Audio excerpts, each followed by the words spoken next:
All right. Hello, everyone. Welcome back to another episode of The Pupil's Life 34. And welcome back to the quarantine fucking chronicles, right? This is going for the long haul. We're all in this for the long haul. I'm going to try and do a full podcast someday without saying the word corona at all. But welcome everybody. It's a cheery night here in Austin, Texas for me. I just finished watching. I've been watching a lot of fucking documentaries and TV and movies. So this is gonna be media heavy, as they say in the game.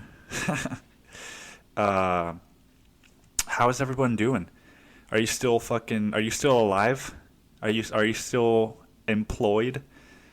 Are you what are you doing, man, you know? Are you locked up and bored like I am? I get to leave my house 3 days a week like a fucking dog. At least I get to leave 3 days a week, right? A lot of people are like, you shouldn't be joking about this. It's still happening. How can you be so... Just relax, okay? If you don't like it, tune the fuck out, alright? If you don't like comedy, then tune the fuck out. It doesn't matter when comedy is done, you know? It's some comedy's good, some comedy's bad. But it doesn't matter when it's fucking done, okay? And if you don't like, you know, I saw Louis C.K. special too. If you don't like Louis C.K. special, that's fine. Nobody's forcing you to like it. But don't fucking... You know, I mean, I guess you can do whatever the fuck you want, right? If you want to go off and tell people that they shouldn't watch it because he just jerked off in front of some women, like that's fine, dude. But say that, right? Don't say like, here's the documentary that nobody wants to watch without having even watched it. You know, because like a lot of people want to fucking watch it. When it came out, dude, that was like. I had exactly an hour and a half before I had to be at work, and I got a fucking email from Louis C.K. Hey, my new special's out. It's $8, and I said, well, fuck me. That's what I'm gonna do for the next hour. Like there's no shot in hell that I was gonna go to work for 6 hours without having seen the special, but knowing it was out. If I could watch it before.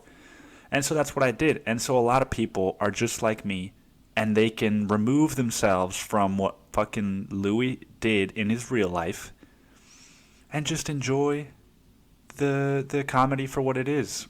And, you know, in the process of that, support him by paying $8. But that's because I am an artist too. And, you know, I don't believe that whole bullshit of like, well, if you're paying $8, then technically you're supporting his sexual abuse of women. It's like, first of all, he didn't sexually abuse anyone. Okay? He fucking abused power. I don't even know what happened, dude, to be honest.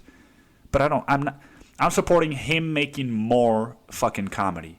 Okay, not him fucking jerking off in front of more women, because he's gonna do that regardless of how much money he has, dude. If that's what he wants to do, you know. But if I want to see more Louis C.K. comedy, dude, then I've got to pay the fucking $8 so that he can afford a production next time and fucking, you know. I'm sure he's got millions of dollars that he could afford it with anyway, but you get my point, dude.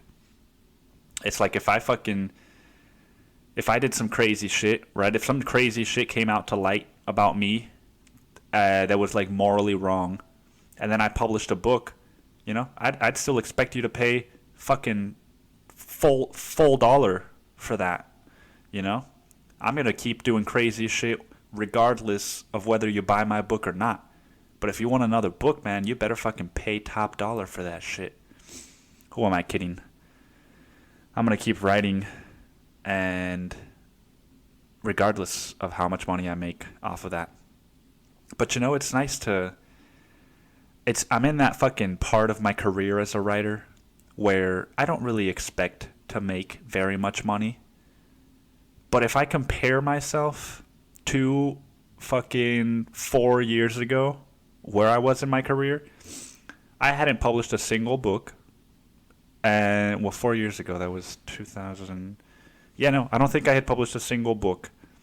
Maybe 5 years ago, let's say. I hadn't published one single book. And I hadn't made no, that's not true. Well, I wrote a scholarship for college, and I made some money there. But that doesn't count, right? Because that was for school. So I hadn't made any money off of my books. Let's put it that way. And, 4 or 5 years later, dude, if I was on Shark Tank, they would be saying, 5 years into it, man, you still haven't made very much money. This isn't a proven method, so for those reasons, I'm out. But for me, dude, I'm in it for the long haul. This is a fucking, this is one of those investment stock things, like where you put fucking 2 pennies in every day, and by the time you're 80 years old, you've got 20 grand to put your grandson through college or some shit. It's just nice, dude, to see, like, more than the money. It's just like, dude, I've been getting better. And Medium is helping a lot, If you don't know Medium, dude, Medium is like, I really believe that Medium is going to be the future of writing. And not like, the future of books maybe. But it's such a fucking engaging platform and such an interesting concept. So yeah, man. I mean, as you can tell, I'm sort of losing my mind from this whole fucking virus, right? I'm speaking a little bit faster than I normally do on the podcast. And I'm recording this at like 10:30 at night. And I don't even know, man. Like, we're almost at 2 million cases. At 2 million fucking cases. And people are still... I got into... dude, this is how much fucking the situation has impacted my life, is that I'm finally engaging with YouTube comments. Like, how fucked up is that, dude? I've gone 24 years of my life not engaging with YouTube comments. Every now and then I'll leave a comment, and it's never a hateful thing. It's always some stupid fucking joke that gets 10 thumbs up. But I finally engaged with one. And it was this fucking guy. Just, Joe Rogan posted an interview with some other doctor. And some doctor that was talking about the corona and the situation and all this shit. And one of the things he said was, they say 84,000 Americans will die. And so I posted that quote as a comment, and I said, wow. And then this motherfucker, dude, just shows how insensitive people are. Even 2 million cases into it, this guy just says, that's it? The flu killed 60 to 80,000 last year. Like, how fucking sad do you have to be, and angry and miserable to just... Oh, dude, only 84,000 Americans are gonna die? Guess what, dude? Fucking the common cold killed 100,000 last year. It's like, it's just a fucking numbers game, dude. And so that's what I responded. I was like, how empathetic of you. Just another number I see. And then this fucking guy says, go look at event 201 organized by the WEF and Gates Foundation. The numbers are in the millions. And I said, no thanks, dude. No thanks. I literally commented, N''thanks. No thanks. And he says, ignorance is bliss, yeah. And I sat with that one, That one fucking stung, dude. I sat with that one for a little bit. And I thought, why am I engaging with this dude? This fucking guy is, clearly he doesn't care about people. And his fucking username is Utsav Yagya. So he's either living in Russia, dude, or he's dyslexic. And either one of those, dude, I don't think dyslexic people really empathize very much, but I don't know. That's just a theory of mine, right? I've never met a dyslexic, at least not a self-proclaimed one. But so I'm sitting here, dude, reading this fucking ignorance is bliss, yeah? And I'm like, dude, fucking ignorance is bliss. This motherfucker, dude. This motherfucker thinks he's gonna one-up me? No fucking way. And so I'm like, should I go look at Event 201 organized by the WF and Gates Foundation? I'm like, no, I'm not gonna fucking spend my time doing what this ignorant dude says I should do. So instead, I realized what was actually happening, and I'm like, dude, how can I one-up him? And so I responded, information gathering is avoidance, buddy. And that was that, dude. He couldn't come up with a response. And so I won. Information gathering is avoidance, buddy. Woohoo! That's how you fucking, that's how you handle a YouTube commentator, dude. I don't even know. But, Utsav Yagya, dude, you can go eat a fucking big cake full of virus. Because if you think 84,000 Americans dying in fucking 3 months is just like, oh, dude, well, dude, you know how many people died from, like, shark bites last year? You need to reassess how you fucking look at the world, man. Oh, bro, 84,000 Americans are gonna die from coronavirus? Do you know how many people died from AIDS in the 1970s? Do I give a fuck? That's the answer, man. Is like, I'm not trying to compare this to anything. I'm not fucking trying to say that coronavirus is worse than AIDS, or worse than shark bites, or worse than the fucking flu. I'm just saying, 80,000 Americans are gonna die. Wow. That's fucking crazy, dude. Because if you boil it down, there are, how many Americans are there? How many Americans population? Just see fucking what that does. So as of 2018, it says 327 million, right? Let's just round up to 330 million. So what percentage of 320 million, 330, you fucking Mexican, what percentage of 330 million is 84,000? Percentage calculator. Oh, thank you. Now you're going to make me do all of this again. What percentage of... Fuck me, dude. 330... God, enter numerals only in this field. That's what I'm fucking doing. Dude, oh, you don't want a fucking comma? Okay, you fucking nerd. 330. So you're going to make me count it out. 3,300, 33,300, 3 million, 33 million, 330 million. Okay, there we are. 84,000. And that's a 0.025% chance. Which means in poker, dude. See, that's how I fucking weigh this all out. That means that if 84,000 people are going to die, this is a one-outer. This is one of those fucking, you've got a fucking, a straight draw, a royal flush draw, dude. Now you've got a backdoor royal flush draw on the fucking flop against quads, and you need to hit runner royal flush, dude. how many times is that going to happen? 0.025% of the time.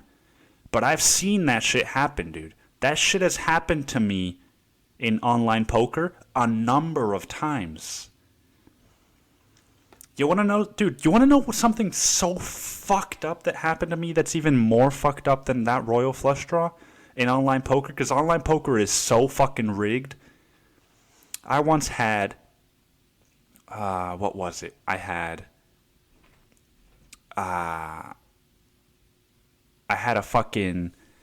an ace. No. Dude, I don't even fucking remember. But somehow, dude, I had quads. And then because of the card that came on the river, somebody beat me with a fucking ace high. Yeah, that's what it was, dude. I had pocket queens. And the flop was king, king, queen, which is like, oh, dude, fucking A. I've got full house, right? And it was like a pre-flop all in. So I like put all my fucking money in, right? Say it was $100. And this guy calls me, dude. So there's $200 that I might win. And I've got pocket queens. I've got a queen and a queen in my hand. And on the flop is a queen, a king, and a king. So that means I've got a full house. And this guy's got fucking an ace and a jack, right? He's got dick and balls. And then the turn is a fucking king. And so, okay. Now my full house is kings up, not queens up.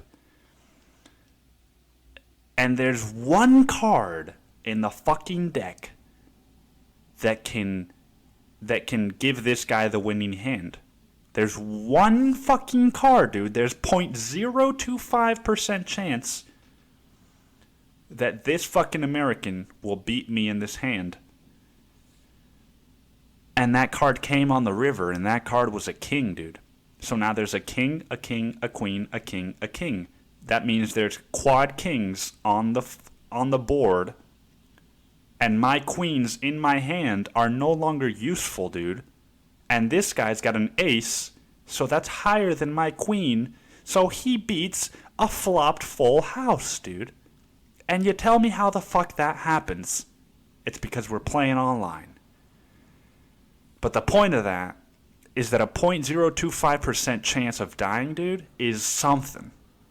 You know? And you can't just scoff at that and be like, well, fuck, 80,000 Americans died of the flu last year. Unless you want to get smacked in the fucking face, dude.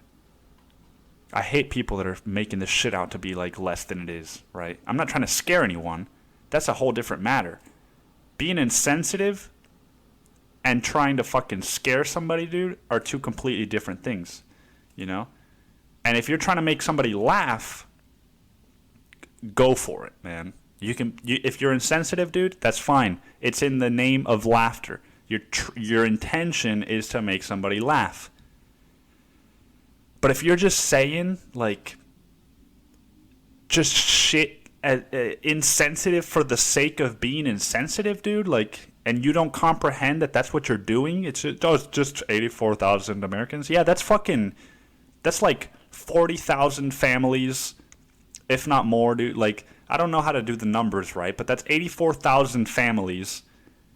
That's 84,000 Americans dying, dude, means that at least for every one of those people that died, at least, dude, 10 other people will be affected by that person dying, right? Like if I died because of coronavirus today, at least 10 other people are going to be very upset about that. So what does that put us at? Now it's not just 84,000 Americans that died. Now it's 840,000 Americans. Is that right? 10? Yeah. 840,000 Americans that have been affected by coronavirus. And forget about fucking deaths, dude. You want to know how many fucking people are unemployed right now, dude. Dude, my manager was telling me that he read an article. It said 110,000 restaurants and bars are projected to be shut down for good by the end of coronavirus. Let's play that same numbers game, dude. I'm going to fucking open up a calculator in my computer, all because of Utsav Yogia, dude, and fucking show you the numbers, right? We've got 840,000. And then we've got fucking, 110,000 restaurants, dude. Let's say that the average number of employees at these restaurants and bars is 20. You know, let's say 15, dude. Just for numbers. Just being conservative. That's 15 times 110,000.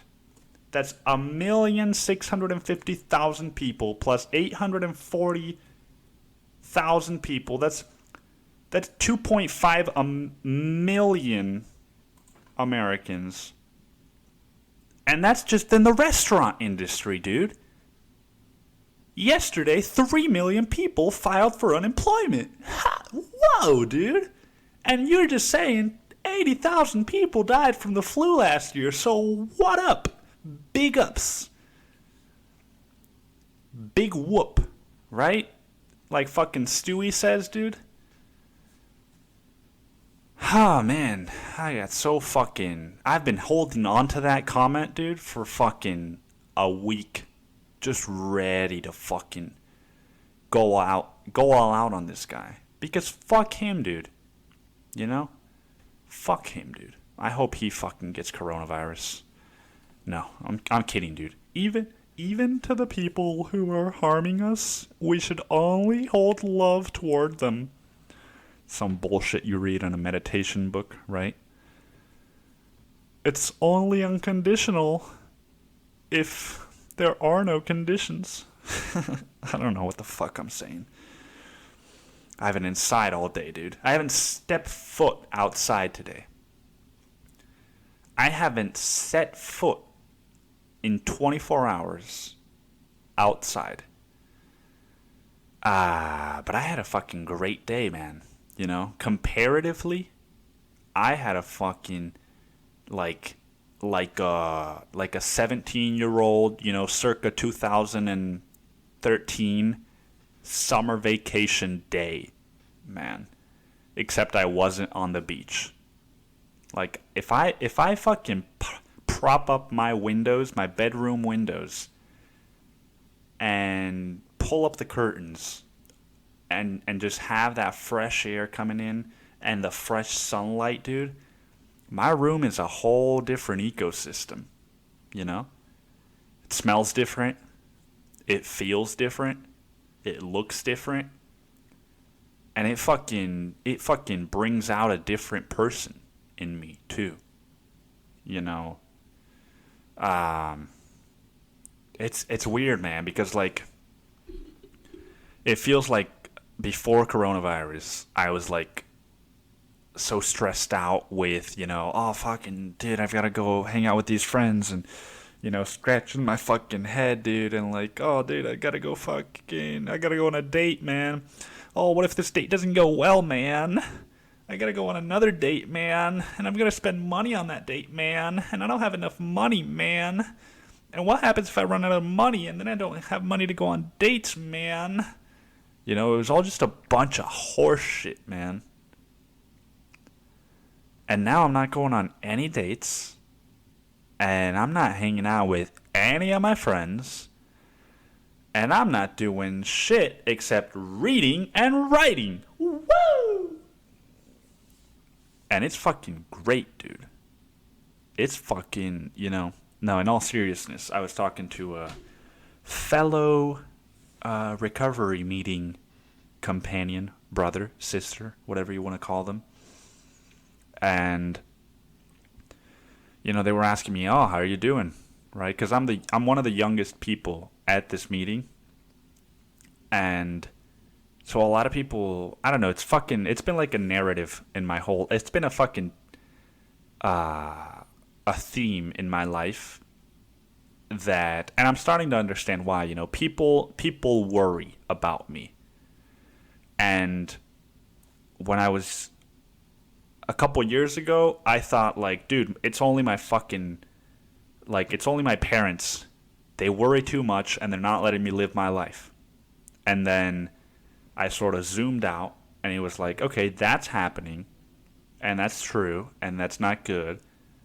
But then there's also, I went back to my fucking high school a couple years ago and I saw the PE teacher. I fucking kicked it in his office, dude, as a full adult, whatever the fuck that means.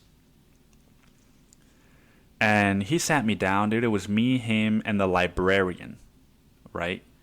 The fucking... This just shows you, dude, the kind of fucking, where my mind was at, dude, in high school. That the librarian and the PE teacher, physical health and mental health, right? The two fucking pillars of those traits... My PE teacher and the librarians took me into the PE teacher's office and just had a chat with me for like 30 minutes while other people were teaching classes about fucking algebra and chemistry and bullshit that if you asked me a question about today, I wouldn't even answer you. I would just walk away and say, no. Goodbye, dude. No. What's the formula for fucking... What's the quadratic formula, dude? No. Goodbye. And never speak to me again, sir. What's A plus B equals C squared over the root squared of 5xyz? No, dude. No thanks. Goodbye. And never speak to me again. Okay? Go fucking dig yourself into your books and pretend that x can be divided by y equals z. Because I don't give a fuck about that, dude. But anyway, so I'm in the fucking PE teacher's office. And, he said something to me that sort of helped me zoom out with that lens. He said, because I had just published my second collection of short stories, right? Which in the U.S., dude, is like, it's a cool thing, dude. I'm not undermining it. It's a big deal and whatnot. Like, not a lot of people have books to their name.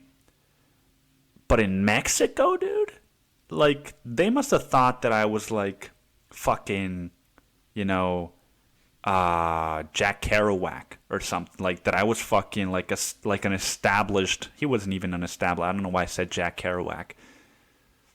But, they must have thought that I was like, I had fucking finally made it, right? And so the PE teacher, this very humble, very, very fucking humble dude. I have nothing but love for this man, dude. He's one of the most, he taught me so much, dude, growing up. His fucking character, dude, was just, he was funny, dude. He was like, he was genuine. He was always genuine. And he always looked at you in a way that, he sort of knew what you were feeling. And he didn't have to say anything. But you knew that he knew how you were feeling. And he just understood. Like sometimes I would show up to school, dude, and my fucking shoes would be like ripped because I played soccer in them at lunch break. And he would be like, yeah. Your shoes are ripped.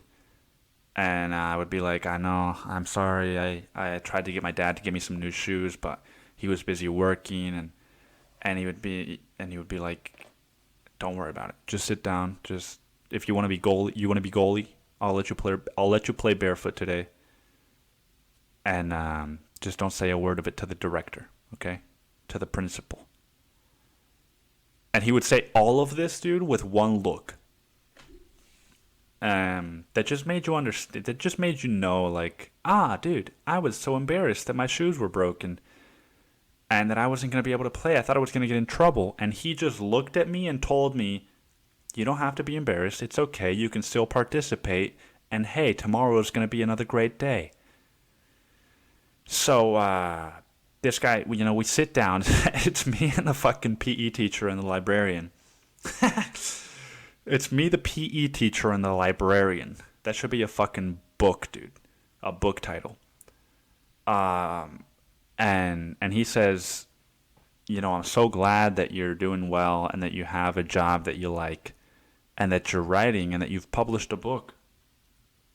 I always knew that you were going to make it out, but we were all worried about you because we knew that you had it different to your classmates.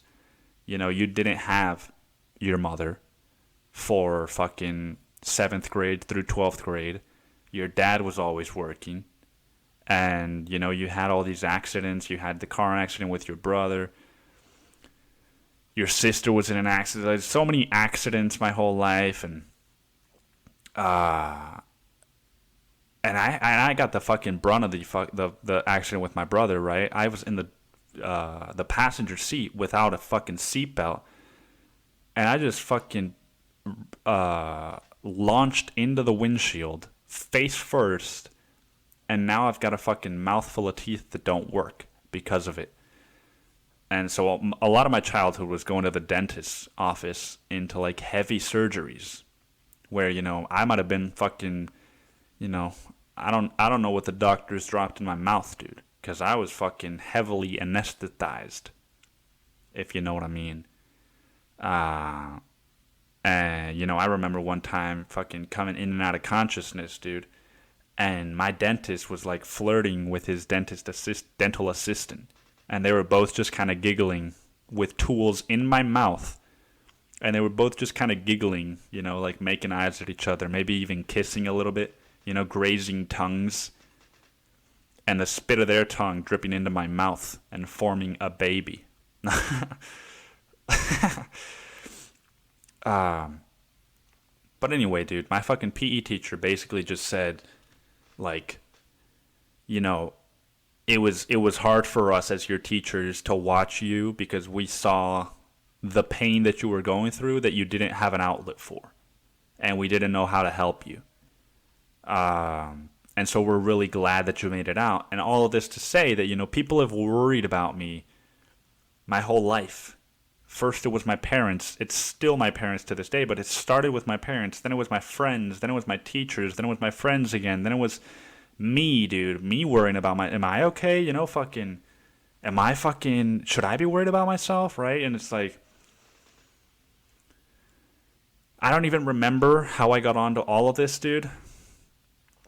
Something about the coronavirus. But the point is that eventually, I sort of realized, like, dude, you're not supposed to be okay your whole fucking life. Like, at least not in the way that I'm defining okay right now. Like, you're supposed to suffer. And you're supposed to experience hardship. And you're supposed to experience, and hardship and suffering do not mean traumatic experiences and fucking sexual abuse. Like, I'm not in any way, shape, or form saying you're supposed to go through some, like, miserable shit, right? But like, you're supposed to, when Corona hits, dude, you're supposed to be sort of like, oh, dude, fucking, what's gonna happen, dude, if I lose my job?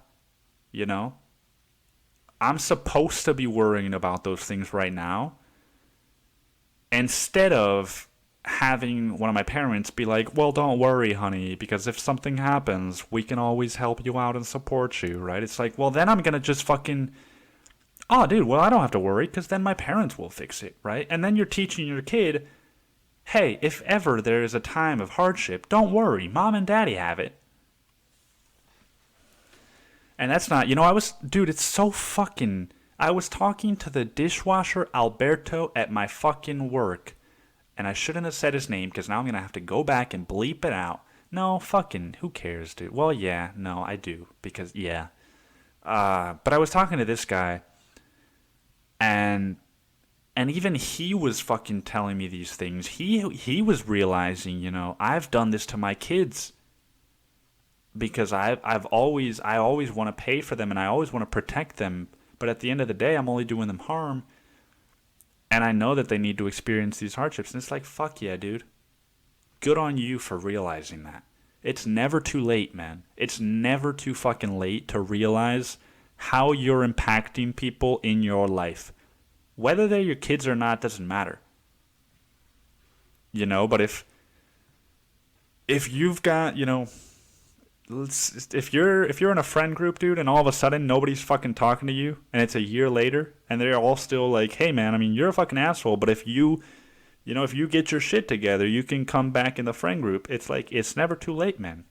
Don't have pride or ego, as we call it in the biz. Anyway, dude, that got serious. That got serious real quick. And now I'm fucking a half hour into this goddamn podcast. Somebody tested positive at my H-E-B, man. H-E-B is a grocery store here in Texas, in Austin. Somebody tested positive at my fucking H-E-B. Can you believe it, dude? Can you fucking believe that? On March 28th, somebody tested positive at my H-E-B. And, dude, I'm looking at my calendar now. I was there on March 28th, dude. You know? So, like, it's fucking, by the time you're listening to this, it might be Monday the 13th. So unless I'm dead by then, I'm probably, I either didn't get it, dude, or I'm asymptomatic. But, dude, somebody tested positive, and now I gotta go back to the fucking grocery store, man. Like, it's so weird to be in a time where I have to sort of weigh these things out, right? Do I pay the $20 fee for a fucking a grocery app for somebody to go pick out my groceries for me? And if I do, how much of an impact is that having on me lessening my lowering my possibilities of getting corona? And also, dude, are they going to bring me the fucking produce that I want, dude? Because I'm a very particular guy. You know, if you get my broccoli, dude, and it's gray, I'm not going to eat that shit. But if you get my broccoli and it's green with some gray, dude, I'm going to fucking flip out because I'm going to think, well, I just, I'm going to be crunching so many numbers in my fucking head, dude. And then what if you don't get my kind of almond milk? I can't fucking make my oats and my smoothies with the wrong kind of almond milk. You know, you get off-brand eggs, dude, I might be getting hormones directly into my bloodstream. You fucking, you buy the wrong chicken, dude, I might choke on a fucking chicken bone. So there's a lot of things that I need to consider before I just pay the $20 for Instacart. For some fucking Ethiopian dude that doesn't know which apartment is mine to come go pick up my groceries, dude, after he just finished fucking, doing the same shit for 50 other people. How many people has he come in contact with? The people that you see, the thing is, the person doing the Instacart, he's going repeatedly into the fucking grocery store. I just have to go in once, pick out my shit, right? Plop my headphones in, pick out my fucking groceries, and zoom through the store like I always do, just pushing old women and kicking little babies out of my way so that I can get the freshest eggs, my kind of almond milk, dude, and boneless chicken thighs. Dude, but yeah. And now it's come to light that if anyone tests positive at my restaurant or the two restaurants that exist in a different part of Texas that are the same restaurant, every single person at all three of these restaurants will be unemployed because they're going to shut that shit down, dude. So in a way, it's helping, the gravity of the situation sink in. It's like my manager's got 2 newborn twins and 2 other kids, and a house, dude, and a fucking mortgage and all this shit. So I've got to be more responsible, because if I get fucking corona, dude, that means that he's out of a job. And, so it's in a way, dude, this shit is making us, a smaller team, dude, but a much tighter knit team. Because we gotta watch out for each other. And it's like, all right, dude, well, if I'm not taking care of myself and I get corona, dude, I could be impacting the life of 2 newborn twins, dude. And obviously I know it's not your responsibility, Nick. Don't put that much pressure. I'm not, dude. I'm not. But, like, you got to take these things into account, You can't just be like, oh, dude, somebody wants to hang out with me at fucking Zilker Park? Oh, I've been so bored, man. Oh, yeah, let me go do that, because I don't know why I'm speaking like Beavis and Butthead, but, just I don't know, man. It's been hard for me too, so I don't want to tell you, like, just fucking push through it. Because God knows I've wanted, to let it push through me at times, but I haven't yet, I'm not going out to fucking public parks, dude. And when I'm at work, I've got a face mask, gloves, hand sanitizer. And when I'm on my bike, man, I'm fucking flying through the streets, right? Flying through the homeless. I don't want any of those motherfuckers to sneeze on me. So that's what's going on, man. That's what's fucking going on here in Austin, Texas. That's how the situation has unfolded here in Austin, Texas. And so because I'm not doing any of these things, I'm watching a lot of movies, right? I started this whole fucking podcast telling you that this was going to be a very documentary heavy, and here I am, dude, 40 minutes in, and what have I fucking talked about? Utsav Yagya, dude, some fucking idiot Russian that is just fucking trying to piss me off successfully, and I don't even know what, dude. My PE teacher. But before I started doing that, I actually finished watching a documentary called Deep Water. And speaking of water, I'm going to take a quick swig of this.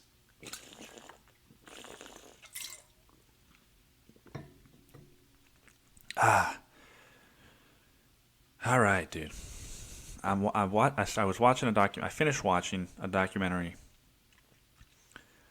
called Deep Water, and you can find it for free on YouTube, which is fucking amazing, right? That never happens. When do you ever discover a movie and then think like, oh, dude, I'm gonna see if it's for free on YouTube. Let me just type it in real quick. Ah, dude, there it is, in good quality with subtitles. Maybe YouTube really is the next Netflix. That's a tongue twister. A Deep Water, dude. Anyway, it's this fucking, dude. It's so unique, so engrossing. And it's free. It's called Deep Water. It's about, like, I think it was 10 sailors. It's the Golden Globe race. And it has nothing to do with the fucking awards that those actors and actresses go and give political speeches about now, right? It's become a whole fucking political thing.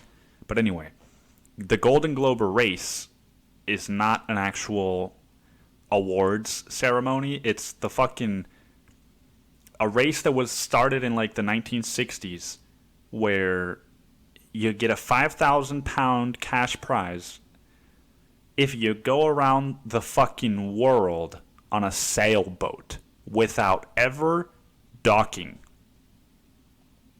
Do you know what that means, dude? That means you've got to be on a fucking sailboat by yourself for at least, I don't know how technology has advanced, but in this movie, for at least 4 months, dude.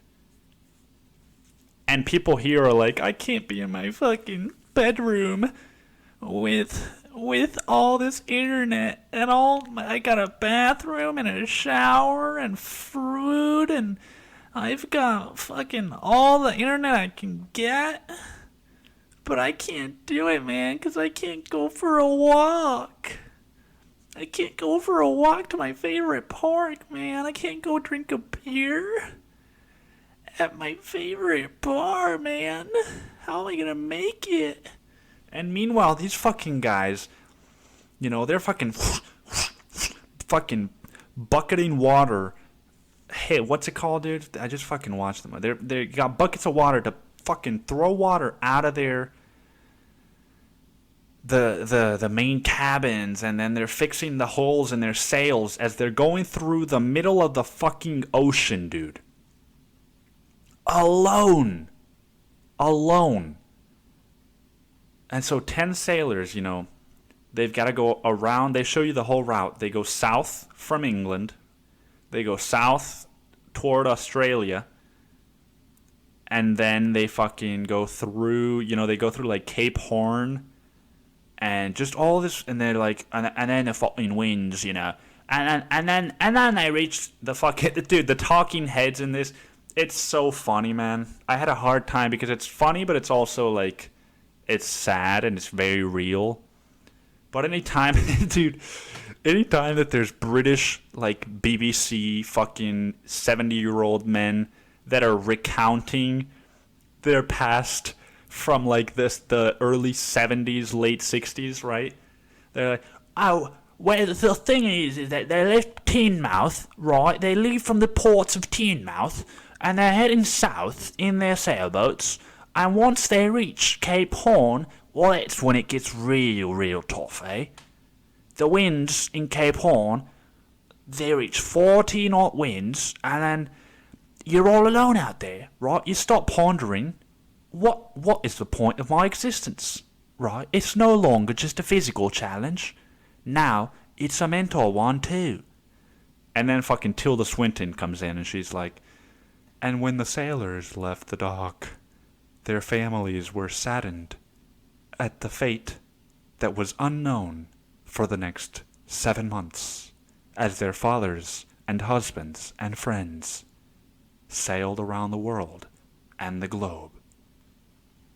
And then another fucking British guy comes, and so here we got Montpensier, right? The French fucking sailor. They don't say fucking, but it's hard not to do a fucking. It's not hard not to say fucking when you're doing a British accent. Here you got French sailor Montpensier. He's reached Australia and he's docking fake numbers. So now he's in a whole nother fucking. Dude, when I was younger, I always told my friends, I wish I had been born in the 40s. Because I had this weird fucking... I romanticized Mad Men and Don Draper and, the fucking nuclear family.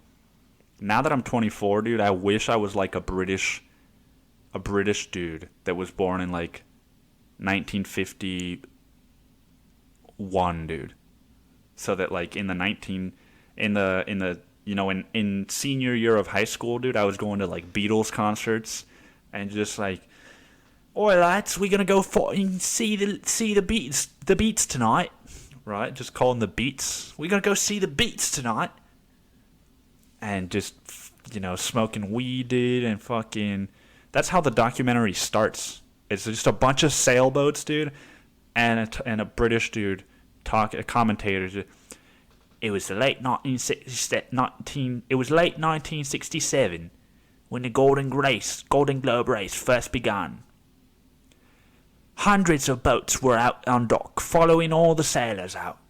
It was a time of free love, romance, sex, and the Beatles. And dude, it just... I wonder if my generation...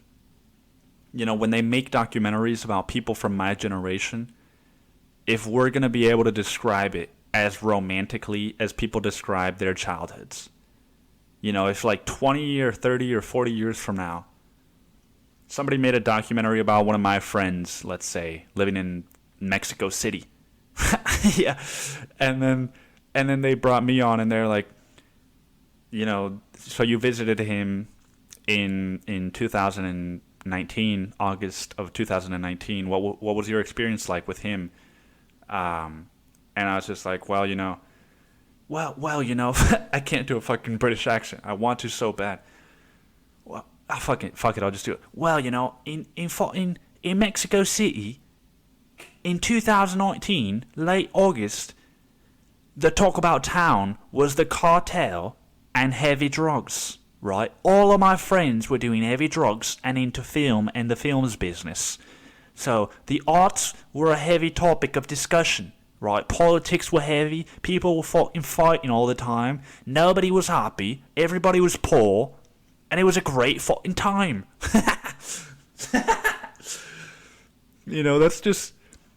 That's just the sad truth, dude. Is that if you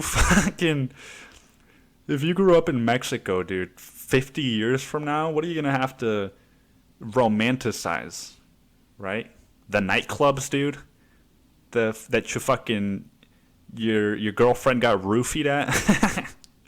It's like, or somebody else's girlfriend that you made out with, dude. Like, it's such a fucking, dude, I hate saying this, but it's just nightclubs in general are such a fucking pit, the fucking devil's armpit, man. Anyway, I just had to get that shit out of me. But anyway, this documentary, dude, it's about Donald Crumhurst, or some fucking it's fucking Donald Crumhurst. You never understand the last name when a British person is saying, it was fucking Randy Foshman. It was Randy Fosh in the fucking 70s. It was Donald Crumhurst. In the late 1970s, it was his wife Claire and Donald Crumhurst. You say Crumwash or Crumhurst or Crobwurst. But Donald Crumb something. He fucking leaves last. Because there's everybody can leave whenever they want, up to like 6 months, right? So they're in May they announce the race, and they're like, if you haven't left by October, the deadline is October 31st. And this fucking Donald dude leaves on October 31st, and as he's leaving, there is problems with his fucking sailboat, so they have to tow him back and fix it, and then he leaves late in the day, knowing that he doesn't have the proper boat for it. But he's the dilemma, dude, is that the company that made the boat told him, if you quit the race before it starts, or if you quit the race at all, right? If you quit the race before it's finished or before it starts, then you have to pay us back in full for the boat, which basically would have meant he would have had to sell his house and go and file for bankruptcy. Now, this guy's married, and he's got at least 4 kids. Sometimes it looks like 5 in the footage. I don't know. But at least 4 kids. And his family, before his kids, like his parents, went through extreme poverty. So he's got this trauma, dude, with money, right? It's so fucking layered if you understand anything about human psychology and trauma, dude. And even if you don't, it's still so fucking layered. And even if you don't, and it's not layered for you, it's still a fucking enjoyable and compelling thing to watch. But so he leaves last. And he doesn't, like, when he knows he's not going to be able to make it as he's leaving. So it's not about, is this guy going to make it? The documentary is not about, is this guy going to make it around the world? The documentary is about, what the fuck how is this guy going to come out of this? Right? Because he doesn't want to go back and have to say, hey, I can't make it. There goes all my money. But he also knows he can't make it to the finish line. And so he, it's like, basically he's battling, dude. Like, do I go home and still have my family and my kids, even though we're going to be going through a very tough time? Or do I just face death head on, dude, and make the best of it? And it's so interesting to watch. And it's also like, in this time of isolation, of self-isolation, it's so, in a way, like, it just grounds you, dude. It's like, imagine imagine what everybody is living right now, dude, in the world where we can't leave our homes and we've got to, be very careful about the virus. Just imagine that, but if all of the time you were rocking from side to side, from left to right, and you were just hearing and storms, dude, and you were having to fucking maintain your boat so that you didn't die, right? It's like if you had your apartment right now and every day just the storms fucking broke your windows down and you had to fucking patch them up as water flooded your apartment. Like, it's such a good movie to watch right now. And it really makes you contemplate, what is important. Not just in times of hardship or in hard times, but what is important? What is driving me in my life? And how much am I letting other people and their perception of me influence my life and my decisions? So I highly recommend going and watching that. And then I watched another fucking... Oh, dude. This documentary is even better. I don't have as much to say about it, but it's even better, man. It's called Senna, and it's about the Formula One driver racer, fucking whatever, for McLaren and then Williams something. Brazilian Ayrton Senna, who was like a 3-time world champion and like broke all these fucking records, right? And it puts you in the driver, like literally puts you in the driver's seat.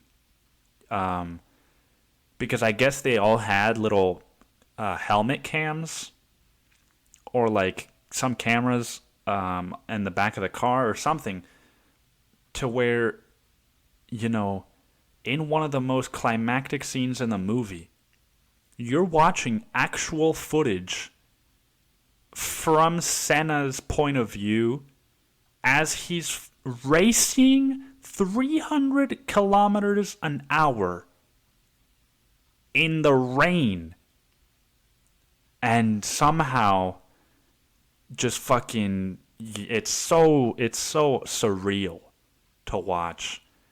And it also, the guy reminded me of Alex Honnold a lot, the guy from Free Solo. I don't know, man. I don't know. But I think that's got to be one of the best documentaries I've ever seen is Senna. And again, I don't have as much to say about it, and I already spent all my energy talking about Deepwater.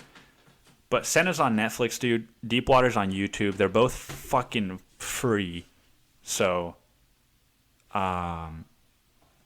you've got nothing else to do. All right, don't bullshit me. Go watch those fucking documentaries, and then tell me what you think. And also, one other thing about Deepwater, dude, is that they spend the whole documentary talking about, right, it's the mental battle, right? It's not only the physical battle, or the battle of the elements, but now Donald Crumwash is battling himself. And they don't ever bring up the fact that, like, how the fuck in the 1960s are these guys feeding themselves for 4 months on a boat in the middle of the ocean? Are they just eating all fish? But, all they say in the movie is like, dude, I just said like I'm British. But all they say about it in the movie is like, people don't understand that in 1967, it was a pre-satellite era and a pre-perishable, non-perishables era. And I'm like, so what the fuck does that mean, dude? Does that mean that they didn't have, like, canned goods and they had to fish for every meal? Are you fucking insane, dude? And if so, why can't I watch Donald Cromwell? Why can't I watch Donald Cromwell cooking up a fucking salmon fillet on a little skillet, right? Why can't I watch Donald Cromwell cooking up a salmon fillet on a skillet? Why can't I watch Donald Cromwell cooking up a fillet on a skillet? Oh, man. Senna, man, Deepwater. Dude, I tried to watch this TV series by Nicholas Winding Refn, who directed Drive with Ryan Gosling. And it's like every episode is like an hour and a half. And it's so terrible. So fucking terrible, man. Like there's some takes that are like 3.5 minutes long where they're just honing in on one character's face as he's like smoking a cigarette, leaning against a car, and he's not saying anything, but he's sort of moving his head from one side to the other. And it's got Miles Teller in there. And he's just so terrible acting because he's got a terrible script and terrible direction. And it's called Too Old to Die Young. So don't watch it. And if you can, actively boycott it, please. Because I fucking hated it, dude. And I wasted an hour and a half watching the first episode. And then another hour and a half skimming through the rest of the fucking season to see if it was going to get any better, which it didn't. So you're welcome. And lastly, in the movies category, I watched The Gentleman, which it's Guy Ritchie's new movie with Matthew McConaughey and a few other big names, right? I can't remember them right now. But it's about like a weed trafficker trying to get out of the business, and then shit just kind of, a bunch of twists and turns, right? It's like the movie Knives Out if it was good. And it's so getting back to Guy Ritchie's roots, which I hate that fucking sentence just came out of my mouth, but it's true. And it's Colin Farrell, dude, bringing back his character from In Bruges. Dude, it was so lovely to watch Colin Farrell in that racist role again. There's a scene where he's like a fucking martial arts teacher or something. They call him the coach.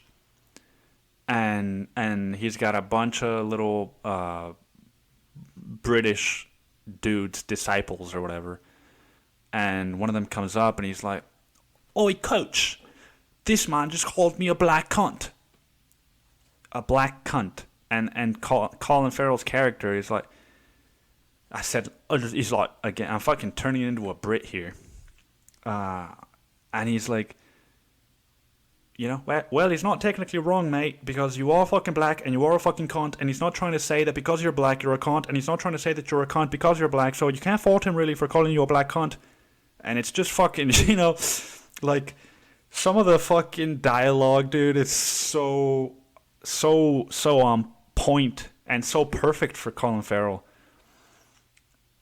And he's in such a small portion of the movie, but the rest of the movie is also great. It's not even one of those like oh, this is a boy action movie. It's just a smart and engaging and fucking hilarious movie. Fucking dying laughing, dude. Almost had me laughing as much as, if not more than, Louis C.K.'s new comedy special. So watch that too. The Gentleman, dude. I don't know where you can find it, but it's worth it, man. It's worth it, and And, I'm coming up on my time here. So, all else that I really have to say, oh man, God bless me. I finally finished the audiobook that I talked about in fucking episode 3 or 4 of this podcast. The reason that I started podcasting, actually, I finally finished that audiobook for my memoir, We All Wear Masks, and it's up for free on YouTube right now. So if you're at home and you've got nothing to do and, and you're like, dude, I should read a little bit more, but you haven't read a book in 5 years, so it's hard to sit down and actually fucking read, just go listen to We All Wear Masks on YouTube for free. It'll be less than 8 hours of your time. You can spread it out however long you want. It's all neatly organized into parts for you. And then you can cross it off on your Goodreads book list. And you'll be one book closer to your reading goal for 2020. And also, I will say this is different from the paperback and the ebook because it does have additional content. I re-listened to the whole audiobook, and I sort of, as I was listening, I pulled out some questions that I thought, okay, I either didn't give enough detail in this chapter, I didn't go enough in depth into this aspect of this or whatever, or I was just like, I just asked myself, what questions might a reader have at this point in the book or with this moment or this scene, and so I did like a little mini podcast at the end of each chapter. Not every single chapter. I would say if there are maybe 50 chapters, I would say 15 of those have an additional 5 to 10 minutes podcast, just me sort of talking about the book and, giving you a little bit of bonus material as well. So if you've read the book and you're like, I've got nothing to do, man, then you could just, listen to your old buddy Nick narrate his book, and that'll be another layer of fucking weirdness, right? Me talking about fucking prostituting myself and doing all weird kinds of shit, and then having a little cup of tea afterwards, right, and podcasting about it. But yeah, man, I'm not charging for it, and it's just something I wanted to put out there for free because I feel like, it took me a longer time to finish this than it should have. And I also just, I don't know, people are at home, people don't have shit to do, so I figured it was one way I could help, is like, hey man, here's a book. Forget about it, man. Just enjoy it. And yeah, there's a couple other things that I had on my little to talk list, but I'll save them for next week. So I hope you enjoyed my British gandry there, and I really do hope that everybody's getting through this corona as well as they can. It's don't fault yourself if you're having a hard time, dude. It's natural. It's a global pandemic, man. I've had some hard days. I've had some great days. I've had some just normal fucking days where I forget completely that there's a pandemic going on, and you shouldn't feel guilty about that. If if you haven't been as affected as other people have, don't feel guilty. And if you have been affected, don't feel shamed, right? It's like nobody was fucking prepared for this, and we're all doing the best that we can. So yeah, thanks for entertaining this fucking podcast for an hour of your day, man. And good luck with the rest of your week. I love you all very much, and thank you for listening to The Pupil's Life. I'll see you next week.